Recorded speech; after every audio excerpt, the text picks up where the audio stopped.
a Southern girl, Shantae Lavette, and I'm about to start phase 3 of my mini kitchen makeover. If you've been following along, you know that I'm doing my kitchen in phases, and I decided to include my foyer, hallway, half a bath, kitchen, and breakfast nook into this project. I'm actually using the vinyl plank flooring that looks like wood, so stick around and maybe I can give you some tips on how you can use this flooring as well. So here's a list of things you'll need. But up first, you need to remove everything out of your space.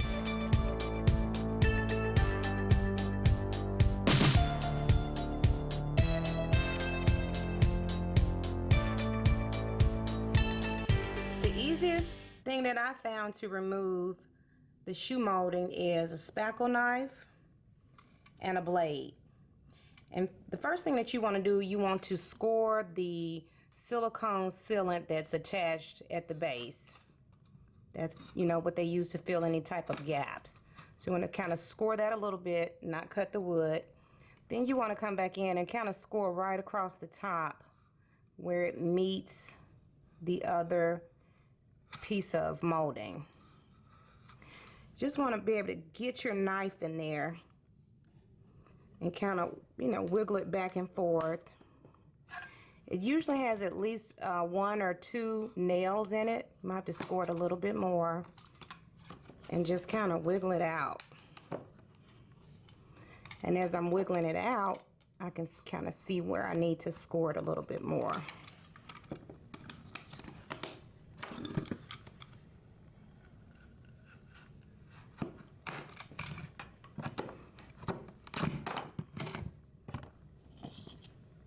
There it is. It's off. I got a nail right here to take out. You want to clean up any additional gunk because you're going to reseal it once you put the shoe molding back on. So if you're able to reuse the molding, you can write a number on the back of this piece to coincide here, make a little mark here like a 1 and a 1. This piece is cracked, so I'm going to replace it, but you can number it as you go around your wall to make sure you put the correct piece back in the correct spot. And as you're prepping your floor, just be sure to remove all of any leftover sealant or adhesives. You want to get all of that up before you put your primer down. I'm trying to do this and hold the camera. You want your floor as clean as possible so that the vinyl plank flooring will stick well to your subfloor.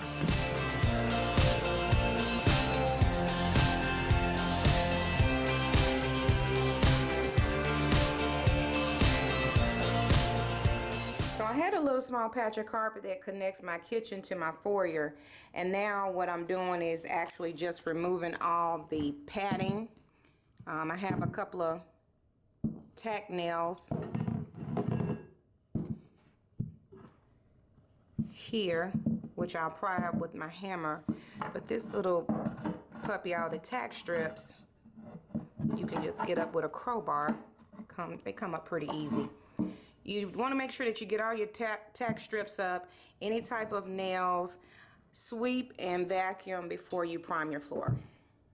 Now that all the shoe molding is up, you want to give your floors a very good scrub down to get any dirt, oils out of it before you put your primer on.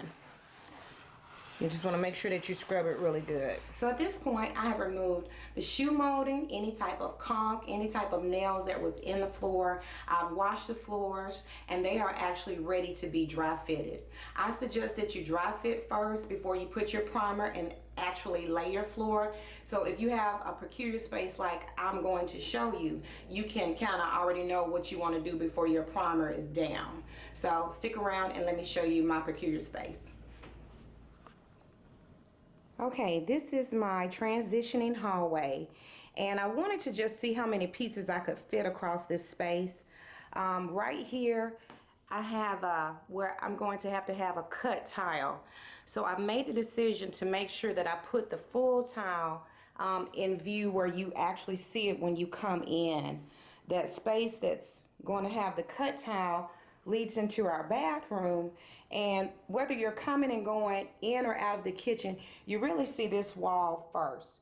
So my suggestion to you is just lay it out and see the best way to hide a particular cut and make sure that your viewing area gets the best view or the best layout. And prior to dry fitting, if you have multiple boxes of flooring, I suggest that you go through and shuffle them around so that you won't continue to see the same type of pattern. You want to kind of mix it up so you know the printer can change per box. Make sure that you mix your tiles up. We are about to snap a chalk line just to get a straight line. So how we do it? I put the stuff on it already. I put the stuff on it. What's up? The blue stuff. So what did you want to do? I need to snap this, I need to follow this tile all the way into the kitchen, baby. You ready? You got it? I think release it. It didn't release. Oh, wait a minute, I'll do it, make sure I twist it up in there some. Yeah, something right there. I got too much stuff in there. You didn't even pull it from the inside. Okay, well, don't waste all the stuff. I ain't mind. Just on the floor. Ain't no release button or nothing? Go in there and hold it over the trash can. I'm finna break this screen. So this should just come right on out like a tape thing.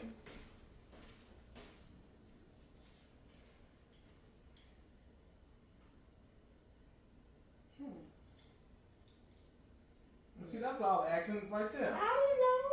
I ain't never used one before.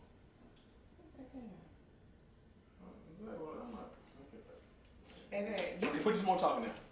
I think it ain't in no chocolate. All right, babe. All right. I don't know how to use the chalk line. I don't know how to use the chalk line. You ain't got no chalk right here, so all this is white. Oh, well, you need to put some more chalk in it? How far you want to go? All the way to the cabinet. Yeah. Okay, well, rewind it.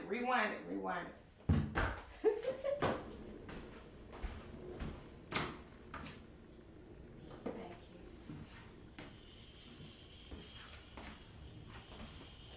you. All your rolls, all your rolls. Oh, look, it's coming out too much.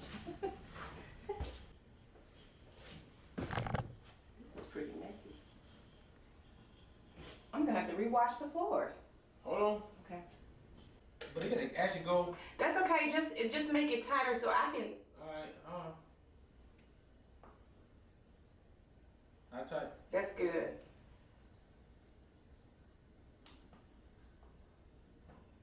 All right.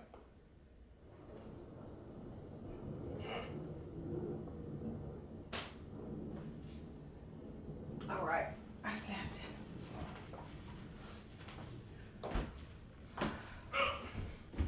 Okay, wind it back up. Don't step on the line.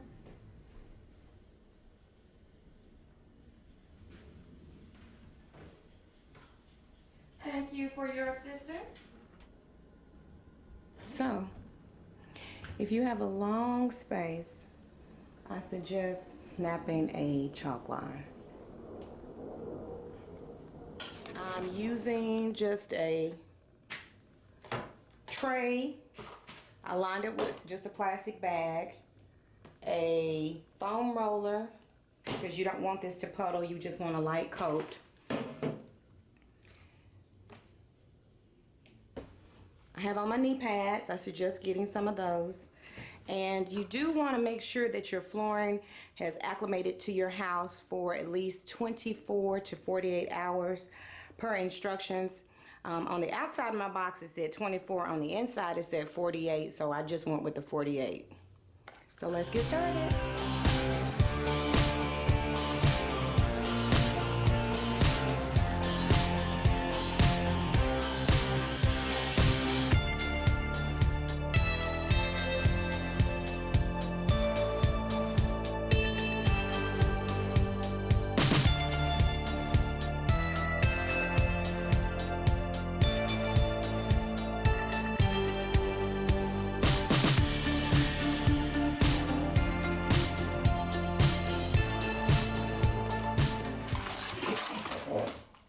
say that the vinyl tile is very easy to cut.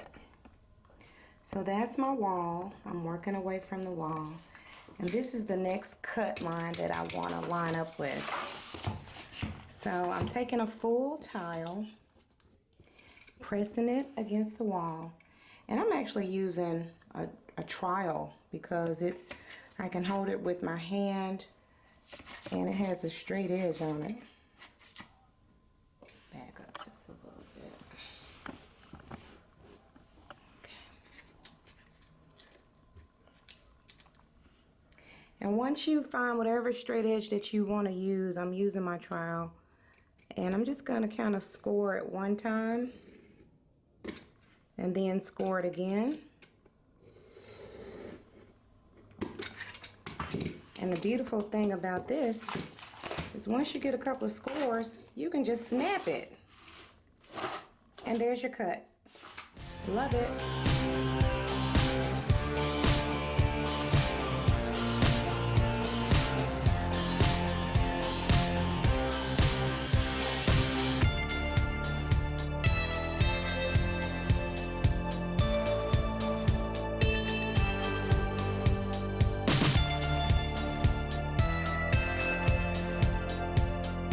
So this is the final result of the flooring project. This is our foyer.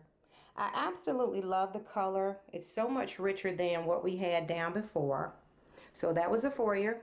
This is that hallway that had the carpet. I'm trying to walk slow. Around into our half a bath. I love how the wall color looks against the floor now. It really makes that wall color pop. Now we're moving into our kitchen.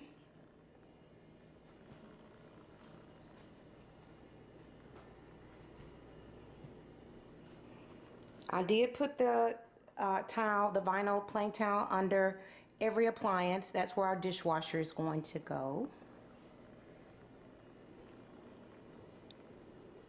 And this is over into our breakfast nook area. And this flooring really made the wall color pop over here as well. One last note, I did have to purchase some additional adhesive. I had a couple of corners that just wouldn't stay down. This stick and stay was recommended for vinyl flooring. Just make sure that when you pick some up that you get the kind that is specified for vinyl. But in the end, the overall look, I absolutely love our floor.